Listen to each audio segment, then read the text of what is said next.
Welcome to another episode of Start Her Up. How you doing today, Jess? Woo-hoo. Hello, everybody. Thanks for joining us. Right. Yeah. So today we're going to just jump right in. We are going to talk about counting your wins, even when they're small. So, especially in the entrepreneurial journey, it gets so nerve-wracking. It's scary. It's big. It's a lot of fear. And sometimes we forget to count the small wins because there are days it gets tough. And so we're going to talk about that a little bit today on the best ways to count those wins. And what do you got, Jess? Well, I think it's difficult, whether you are in business or you're just managing your life. Sometimes there's days that you just don't feel like it. Yeah. But you have responsibilities and you got to keep going. So that's what we're going to talk about today. Maybe a time of our life and how we came through to the other side and what got us going, or keep going towards our goals. Yeah. I know that there's been lots of times in my life, especially in my journey through real estate, where you don't necessarily have anybody looking over your shoulder, making sure you're doing the things that you're supposed to do. So that's where the misconception comes in of, being a real estate agent, you have all this free time. It's so cool. Like you can control your schedule. But the reality is you have to be really, really disciplined. And that's incredibly hard to do, especially on those days where you realize the bills are coming in faster than the checks, or that, maybe you had a major loss, regardless of what your business is. Maybe a sale didn't go through that you were banking on to make Christmas, and it just makes it harder to get out of bed, So that's my first tip is that, getting out of bed, count that as your first win, Yeah, I mean, sometimes, like you said, the freedom of entrepreneurship is amazing and it's so enticing. But at the end of the day, you are responsible for yourself. And if you, like you said, if you don't have a routine, if you don't have the discipline, if your goal is not clear enough, then you can get distracted in a million different ways. And in days when you don't feel like getting out of bed, those are the days that you have to rely on your routine, on your discipline, on reminding yourself of your goals. And like you said, making that is like the one step towards, a successful day. Yeah, no, it really is. If that's like your biggest win of the day, take it. Things happen and we understand, even every entrepreneur out there that you see, they all have bad days. They just don't tell you. I mean, some do, but realistically, they don't talk about that as much, get out there. Not to your Instagram followers, no. No. But it's happening. It's really happening, Everybody has those days. Everybody has those days where it's hard to get out of bed. It's hard to look at the big picture. It's hard to get your day started. And that needs to be normalized and known, I think, that those days are there. So they happen. They do happen. They do. It's human. We're human. That's the beauty of it. We're all human. None of us are going to just be perfect 100% of the time or ever. The change of weather also has a big input into our moods, because I don't know where, our audience is watching us from, but, in the Midwest, 6 o'clock, dark. That time change. You wake up at 7, it's dark. So you can go to work and not even see the sunlight. So it's very difficult to handle your emotion of things are not going well when I'm responsible for, and maybe you're not a business owner. Maybe you're just, an office person, or, you work somewhere and things are just not going well. You also have the pressure of the holidays, right? We put so much pressure on ourselves to just make everything so perfect. And then on top of that, you have the weather. So it's like bang, bang, bang, one after another.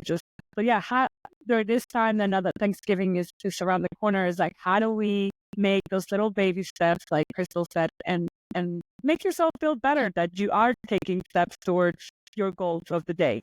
Well, and you made a really good point, like going to work when it's dark.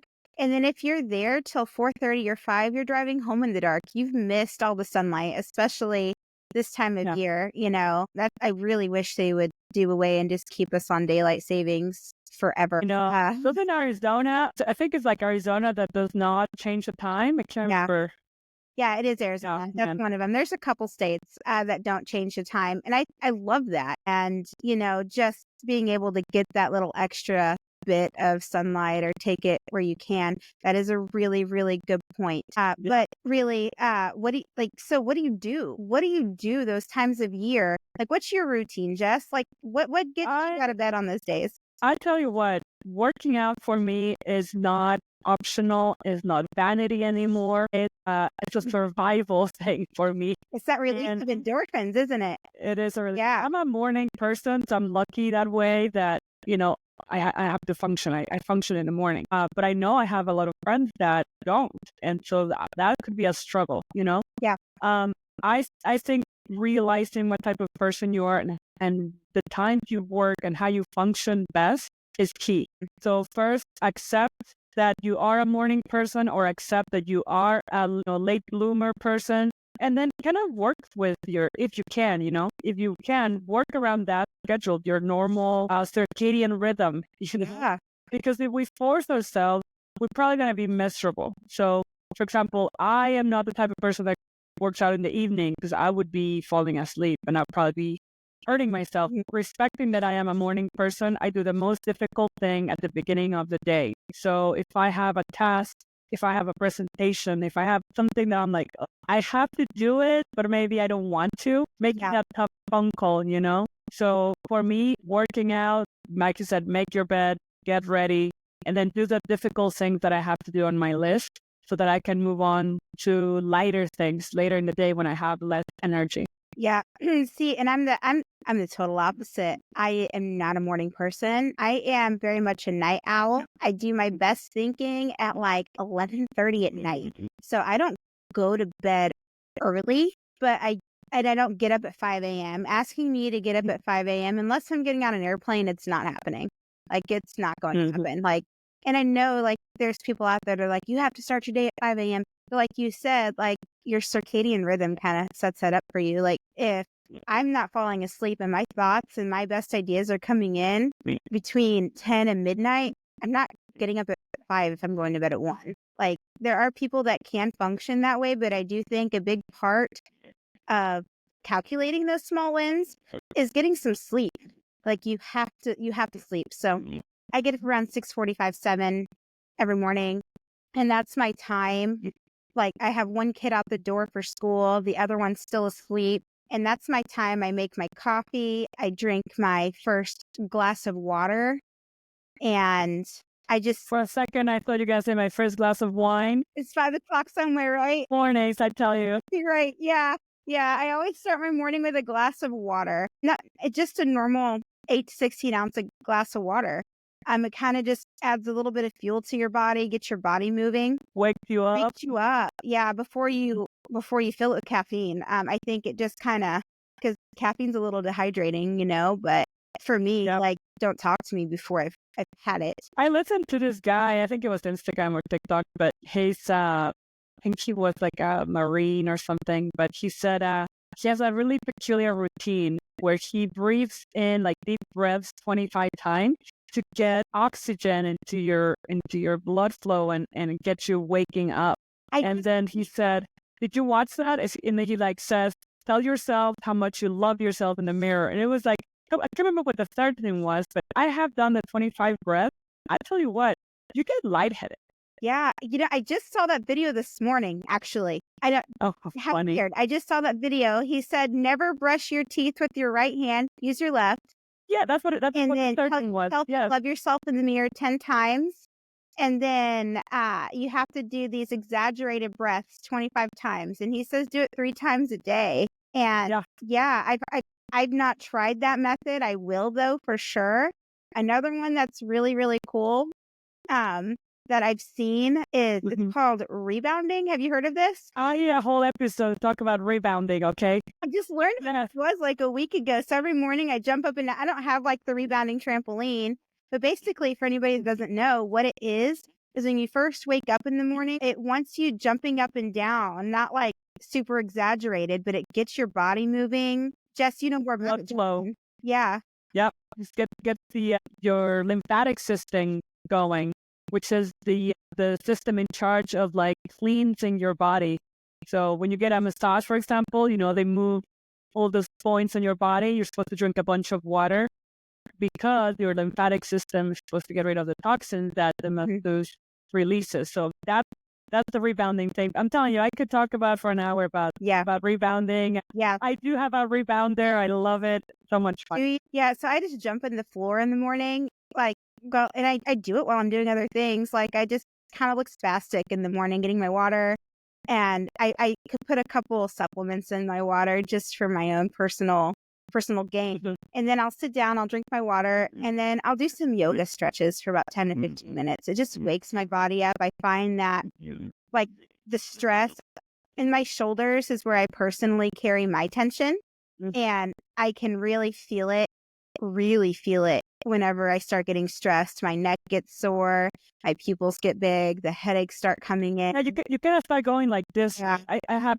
myself going like this. I'm like, okay, I need to like Then really. your jaw starts clenching up when you sleep. Like so I just do some simple yoga stretches in the morning. And the ones I really focus in on are the ones that stretch out my shoulders, my lower back, and just get me kind of, again, getting your whole body, like your circulation moving, all of that moving. And then I just sit with myself with my cup of coffee after that. And that's my win. That's my ritual, That's And you have two kids, like you said. So, Mhm. some people may have no kids like myself. So it's like everybody has to have their own routine. But even with two children, you're able to take, and it doesn't take very much. I mean, what you're saying probably takes you 5 minutes.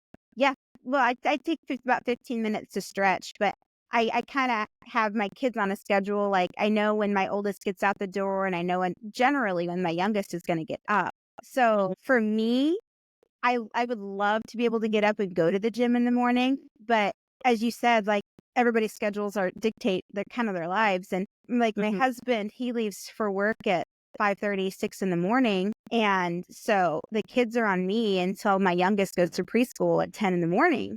So, by that time, I'm ready to jump in and do my work. So that's kind of my that's my window, and I can't necessarily leave. Right, Can't leave my right. And that's what 4-year-old. Yeah.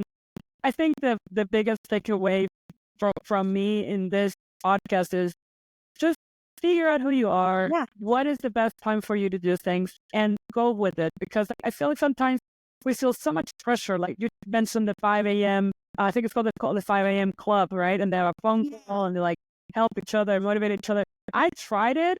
And at the time I was living with someone and he hated that I would wake up at 5 in the morning to listen to this call. So it didn't work for that time in my life. I don't want to do it either. Not that I have the chance, I don't want to do it either because, like you said, it's like it's way too early for me.